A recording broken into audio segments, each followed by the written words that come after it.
मुखात सृष्टीची गर्दन, हिरव्यागार वृक्षांचे करूया संवर्धन. प्रदूषणाच्या मुखात सृष्टीची गर्दन, हिरव्यागार वृक्षांचे करूया संवर्धन.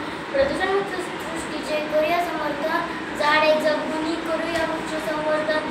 प्रदूषणमुक्त सृष्टीचे करूया समर्थन, झाडे जगवून करूया वृक्ष संवर्धन. आज सगळीकडे वृक्षतोड पाहता या विषयावर बोलणे अत्यंत गरजेचे आहे. म्हणून मी ईश्वरी यादव विषय मांडत आहे. वृक्षारोपणाची गरज. वृक्षवल्ली आम्हा सोयरे वनचरे, पक्षी ही सुसरे आळवती.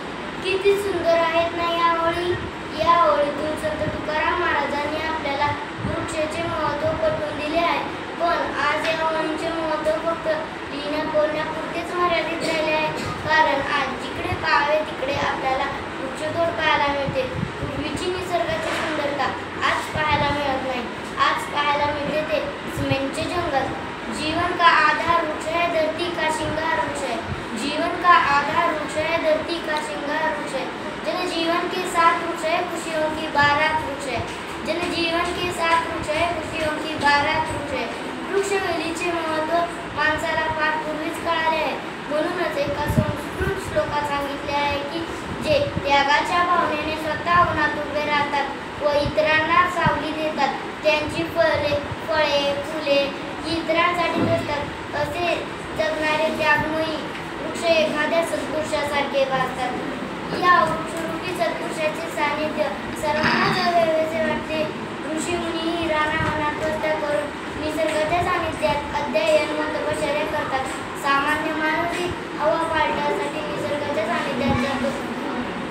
निसर्गापासून माणूस काय मिळवत नाही.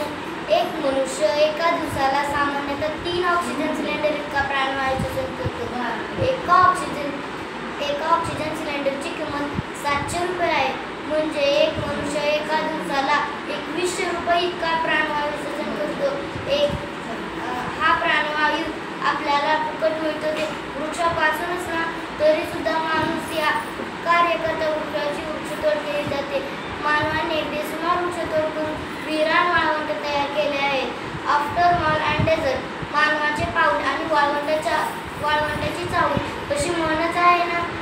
मानवाने केलेल्या बेसुमार वृक्षतोडीमुळे बेसुमार वाळवंट तयार झाले आहे.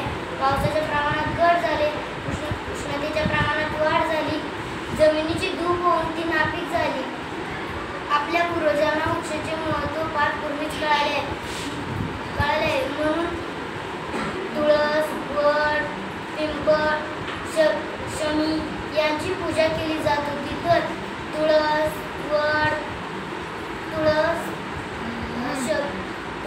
दुर्वा, धोत्रा, बेल यांना देवतेच्या पूजेत स्थान दिले जात होते. आणि आज आपण महत्त्व ओळखायला शिकलोय ते वृक्षतोड करूनच ना. काही काळापूर्वी पृथ्वीचा 60% भाग वनाने व्यापला होता. आज फक्त 21% भाग वनाने व्यापला आहे. वन्य पशु आश्रय घेण्यासाठी मानवी वस्तीत येत आहे. हे किती घातक आहे ना. हे सारं घडतंय ते मानवाच्या अयोग्य कृतीमुळेच ना. वृक्षाच्या अस्तित्वाने सृष्टी बहरते.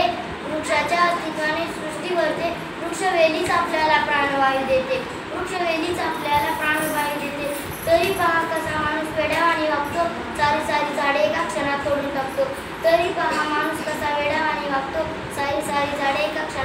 टाकतो. मानवाने केलेल्या बेसुमार वृक्षतोडीमुळे पर्यावरणातील संतुलन ढासळत आहे.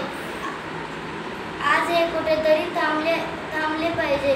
जाता एवढेच म्हणेन की झाडाविना ढग गेले, ढगाविना पाणी गेले, पाण्याविना शेती गेली, शेतीविना समृद्धी गेली, समृद्धीविना हवालदिल झाले.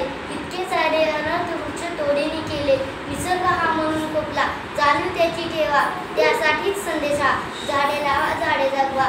त्यासाठीच संदेश हा, झाडे लावा झाडे जगवा. एवढे बोलून मी माझ्या भाषणात होते. जय हिंद, जय महाराष्ट्र.